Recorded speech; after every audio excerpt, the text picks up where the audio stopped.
Pangulo ng Republika ng Pilipinas, si Mayor Rodrigo Roa Duterte. Kindly sit down and thank you for your courtesy.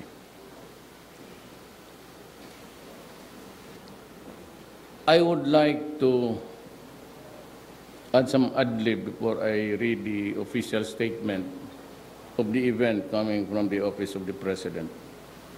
I just would like to thank the Japanese government and the people for their liberality and being a good friend and neighbor. Since 1988, when I became mayor, I have noticed Japan had consistently helped us in so many forms. Lahat halos yan nakikita ninyo, pati yung airport and everything, has been a part of Japan's toil for the Filipinos. And earlier, we had a talk with the ambassador. I said, I would like to thank you from the bottom of my heart for the so many things that your country has done for us. And one is that we stand by side you in matters affecting our region, particularly in the rockos going on in the Korean Peninsula. And I know that that is a very dangerous, this guy is playing dangerous toys in his hands. And it could not only mean a war, but the obliteration of mankind. I hope everybody realizes it, and as I said, we also pray for you. But please be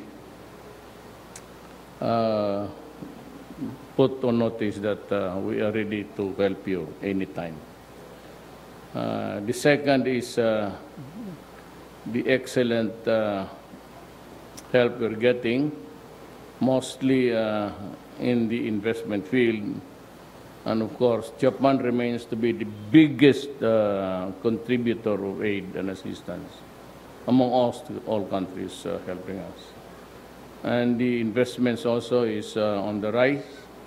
They are really helping us grow faster. And maybe I should say that in due time, we'll be able to realize the level of comfort in the economic field. I said it's not easy to do it, but with the help of, I've been open to them, and I said that we remain friends with China, and we have opened avenues of cooperation with Russia. But the basic message for everyone is that we want peace, and we do not want any war here, especially in Southeast Asia, where we will be drawn into a conflict with the Korean standoff right now. Ito bang, just a little bit of advice. Do not be offended with it, because it is a good advice for everybody. We started in 1988 with just the yung mga talyer-talyer building jeeps, Buras and company, because then we were pretty hard up. In 1988, I just had about 800 million, I think. No, not even. But we had so little money to start with. So jeep lang muna tayo. But at that time, I'd always been very emphatic about maintenance.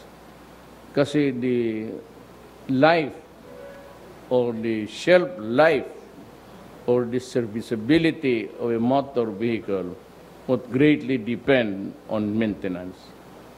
And I hope that the city police director and the rest of you guys would be recipient of any of these kinds in the years to come or in the months to come, if you sort of build something inside as a component of your office, the regular maintenance schedule of these motor vehicles.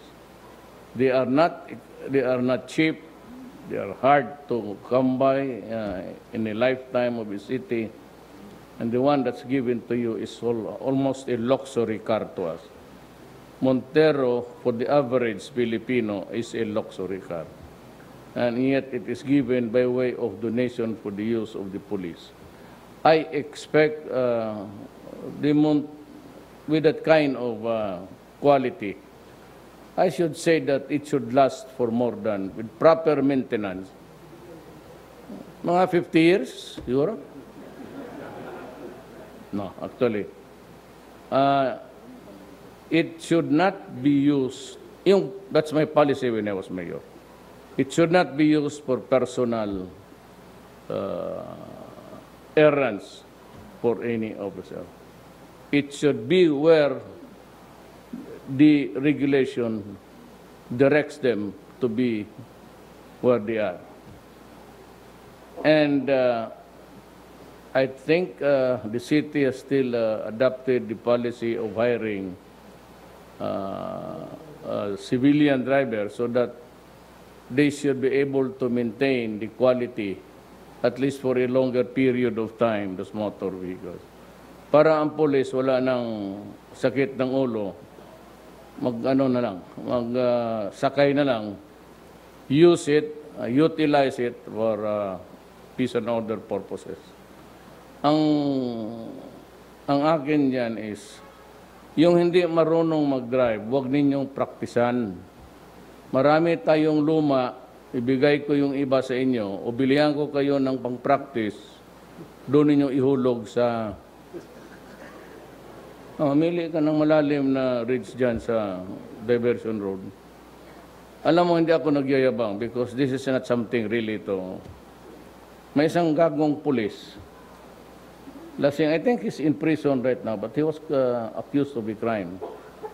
But he drove one of those new Isuzu pickups that I just bought at that time. Binangga ng walang hiya. And I think I slapped him there sa opisina ni... I forgot who was the chief of police at the time. Sinampal ko, I slapped him twice. And kicked him in the stomach. Because sinabi ko na nga, huwag ninyong drivean yan, and hindi practicean, lalo na paglasing. Kaya, please just try to give a sense of obedience to the orders that are really good for you. Total, kayo naman ang makinabang yan. Hindi naman ako. People will never really accept an explanation, something like, we cannot come to your rescue because there is no motor vehicle, or there is no car, or there is no whatever to go there. Isa yan. And I think we'll have to correct something there. Yung 911 should have more motorcycles upon the training ng highway patrol sa police. Because at any given time, Davao is very, very crowded. There's always traffic congestion. And kung may magtawag ng emergency, somebody has to, yan tinatawag, people find it really funny, but yung maghatak, hihihain ninyo yung bumbero, hihilain ninyo yung something of that kind for the police and the 911. But if the police should be there, I'd be glad to add additional. Hindi naman kailangan ngayon ng, we cannot buy the Harleys at that time. That was only good during the 50s when the city was new. But we are good with, not because the ambassador is here from Japan, we are good using Japanese-made vehicles. My car has always been a pickup until now. It is a pickup. It's either no free advertisement Isuzu or Toyota. Those are really the durable ones built to suit the political terrains up to the mountains. Wag lang pilitin kasi masisira talaga. So the peripheral provinces, almost mountains, the geographic location, itong dalawang ito, lumalaban ito ng, and they're still good. I would say that serviceable at this time. So you have plenty. So there is no reason for us. I said during emergencies, you must have a common motorcycle pool there para mahatak, just to clear the traffic so that they can pass on. Without that, the bigger vehicles are of no use to us. You must be able to, somebody to pull the emergency vehicles in a very crowded place. And you can only do that if you have to follow the style in Manila. Mayroon silang panghatak. And who's the traffic, the heavy patrol here? Who's the heavy patrol chief here? You should be able, okay, fine. Thank you. You'll be able to train some more in the coming days. And the civilians, if they want also to learn how to ride safely motorcycles. It's open to everybody. It's a service provided by government to those, especially so that the use of motorcycles are so prevalent nowadays because it's cheap and it's very convenient. And the ordinary Filipino can afford it. Alagaan lang ninyo. You must have a day of service day for every, so may reserva talaga kayo dyan ng 2-3 to fill up the gap when a particular vehicle is assigned for.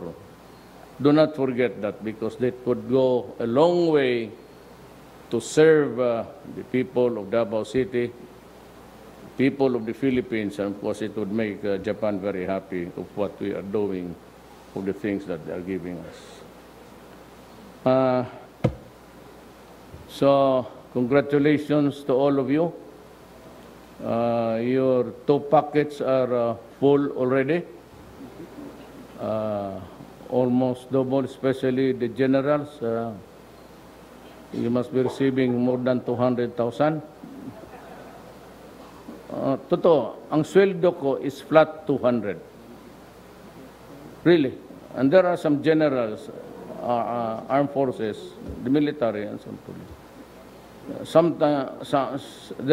Some of you are receiving 94, 95, 96. That's twice, or we almost have the same salary. Mas malaki nga siguro ang inyo with the longevity pay, yung I don't have the combat pay. But mas malaki ang sweldo ninyo. Yung mga generals ninyo, maraming pera yan. Ang panghinayang lang nila,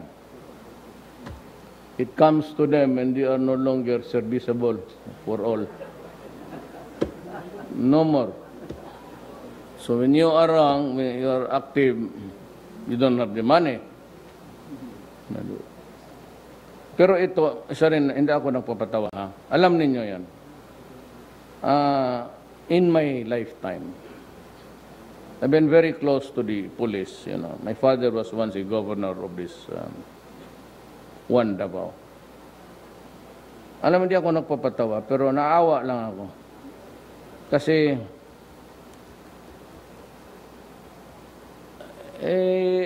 pag may pulis mamatay, at least ang minimum na pamilya, 2. Hindi ako nagpapatawa. Do not smile because I'm not joking. But 2 talaga. Si Bato, matagal naman yung pulis rin. I mean, I'm not saying that he's the one. But since I was, I was a son of a politician, I used to go with my father every time because I was so very much enamored with police work. So sumasama ako sa kanya yung matay sa probinsya. And usually, dalawan, even my closest friend, yung nag-retire na sa inyo, dito sa Davao, the closest policeman, that a friend of mine really, ayaw ko lang sabihin yung pangalan. I thought that he had two families because I knew it, one and the other. But when the guy died, there was another family shouting, kulang na lang para kada kanto meron, tatlo lang. And there was another family and there was another daughter who exactly looked like the guy who was dead there in the coffin. Kamukha talaga niya yung bata. So there was no doubt that ganyan yung pulis eh. Kaya ako, ayaw ko yung mag-istambay sa ano, yung mga, I do not want to see policemen, cars, in mga entertainment houses. Kaya yung mga gagong yan, pag walang ginawa, mag-istambay doon, pupunta sa loob, yung pinakamaganda, yun yung kanya. It's either that beautiful girl goes to the gangster, number one, or to the policeman. The most handsome there. Eh, puro magagandang lalaki ito.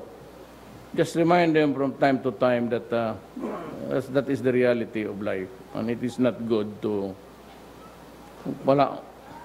palabas ka ng tao sa mundong ito na bigyan mo ng problema. I'm telling you the truth. That is what happened in my tanda na ako. So, bear in mind that hindi naman ako nagkulang sa inyo. Nung sinabi ko right at the start during the campaign, I said, I'll double your salary. It was good that I made the promise, and I made it really good because ano na lang kaya sabihin ninyo sa akin, including the military guys, na increasean ko yung sweldo ninyo, yung marami ng patay sa Marawi. So, ginawa ko yan noon pa because I really thought that being the first to go in any crisis or calamity, kayo man yung inaasahan ko. So, dapat lang. So, Marawi, siege happened and you see ang patay na sundalo ko, pati pulis ko marami. Including the fight against drugs. Be careful today because the NPAs are renewing their vicious cycle of attacks. Lahat kayo, pati army, may mga sidearms na bantay kayo dyan because these powers are back. But I'm sure that but this time, from experience, and I have requested so many old foggies there, yung mga chief of police dumaan dito, they are going around lecturing about the strategies about to meet the challenges of itong mga assassination. I am not doubting that the military can take care of them. Itong bantayan ninyo ito, it's either a body-body system or never let your back be vulnerable to an open attack. Bantay kayo dyan kasi medyo malala ito ng konti in the days to come because I have decided to not to talk anymore. So, be careful. I said, be active. Basta ito lang, and I repeat, basta nakaroon kayo ng problema in the fulfillment of duty or duty connected, you have no problem at all. I will take care of you as I did during my entire 23 years as mayor. Walang pulis dito na nakulong kasi nagtatrabaho. And I will never allow it. And even those in Manila, and of recent events that happened, I will not allow them to go to prison. Not when they are in the performance of their duties. There has to be a good explanation for that. Yung mga abuso, yung mga murder for hire, itong mga ninja, oh well, you do not only lose your funds, you lose your life. Usapan yan. And I said that you go and destroy the drug industry. Destroying means destroying, including human life. I'm sorry to say it, but that is how it goes. Ito ngayong, o mga scalawags, huwag ninyong, do not give them not even a Chinaman's chance of making it dyan sa problema. Masisira lang tayo. So I'm poised to terminate about 49 police officers and 2 or 3 generals. If you are tainted with drugs, babay na lang, I'm sorry. I have been very supportive of you. Lahat ng hiningi binigay ko, but in return, I exactly a behavior that is expected of a law enforcer. May I read now for the benefit of our guest ambassador, His Excellency Haneda. And I would say I thank the people and government of Japan for donating the patrol vehicles we are turning over today. These units will allow our police to more competently perform their duties, as well as enable the police of the region Office 11 to ensure peace and order in Davao region. These gifts will surely bolster the ties between our two nations, as well as reinforce our shared efforts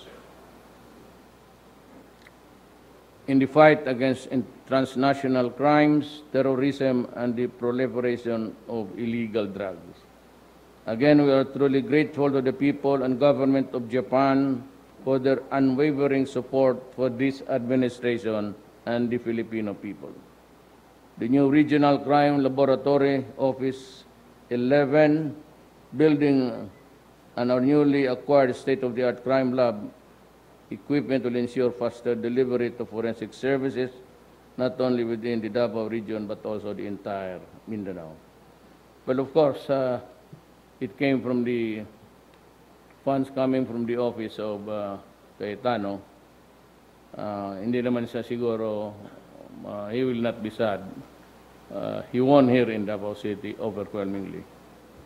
With these enhancements, we are addressed so much PRO 11 and RCLO 11's capability gaps.